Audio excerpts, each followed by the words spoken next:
I'm Joshua Fair. I'm currently taking Physics 2 at Georgia Tech, and this is my lab video. This lab discusses the magnetic field of a bar magnetic activity. So let's go.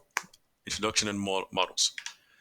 Now, this lab discusses three key topics, the first being the Biot-Savart law, which explains the electric force, followed by a magnetic field, which deals with the force applied from one object to another in terms of magnetism, and then followed by distance dependence, which relates to a bar magnet in particular in the situation. On the right, we also have an example of the model itself for the lab.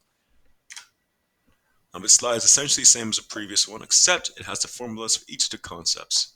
These two are the Biot-Savart law, and this one is distance dependence. These will be used later in the code, and I'll explain them later as well.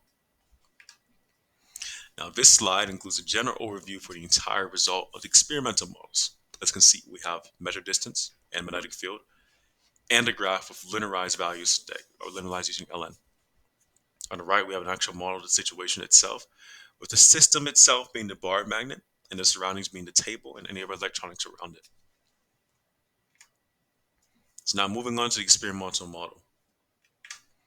Now the steps to experiment were to first apply tape to a phone, and then to put the phone on a meter stick, and then at the end of that meter stick to apply the magnet itself.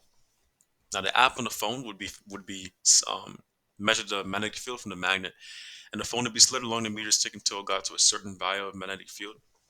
And then that location from the phone to the magnet will be charted down and marked on the chart. And ignore this part. This is not related to this experiment. So this experimental data we got from that. So we measured it off of 20 centimeters, 70 centimeters, 120, and so on.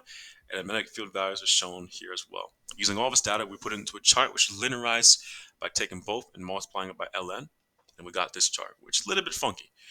On the right, we also have assumptions, such as the magnetometer is far. It measures a non-zero magnetic field. Position of the meter has no effect on the measured x-component. And as the meter moves closer to the magnet, the measured x-component of the field increases. Now, this is the second part of the experiment with perpendicular. We added a second meter stick, and we moved it instead of horizontally, up and down. And then we measured the magnetic field from this way. So now we got the measurements from here, and these will be used later in the code and are very important. Calculations. Now we got this formula from the graph itself to here. In this formula, we got n using the slope, ln k using the y-intercept, and we plugged it into the Biot-Savart law from before, and then we got our u, 1.5. Now moving on to the coding section. Now, the code itself includes all the formulas that I discussed earlier that I said we would come back to now. And in this slide in particular, we have the physical constants and the magnetic field formula shown here in code version.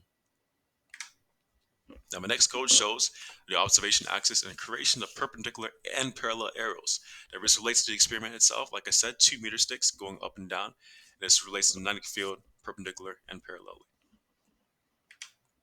Now the last line of code shows the final math and the creation of the data itself at B, especially magnetic field at 45 degrees, which is essential for the code. This is the final model that the code produced. As you see here, the magnetic field at 45 degrees is referenced. This is a comparison of the data. The code gave us 2.382 e negative 05 magnetic field at 45 degrees, compared to 6.726 e negative 05 for the magnetic field at 45 degrees for the experimental. This is over 100% error, and this is likely due to different electronics such as laptops and computers interfering with the magnetic field between the magnet and the phone itself. Ideally, this is to be done in a void, so the only magnetic field would be from the magnet, but this was done in a classroom with different laptops, lights, and figures that interfered with the experiment. So, discussion conclusion. So what if you hadn't oriented your experiment to compensate for magnetic north? Well, the reality is the result wouldn't be accurate, as the magnetic field of the North Pole would impact the readings of our magnetic field and ruin it.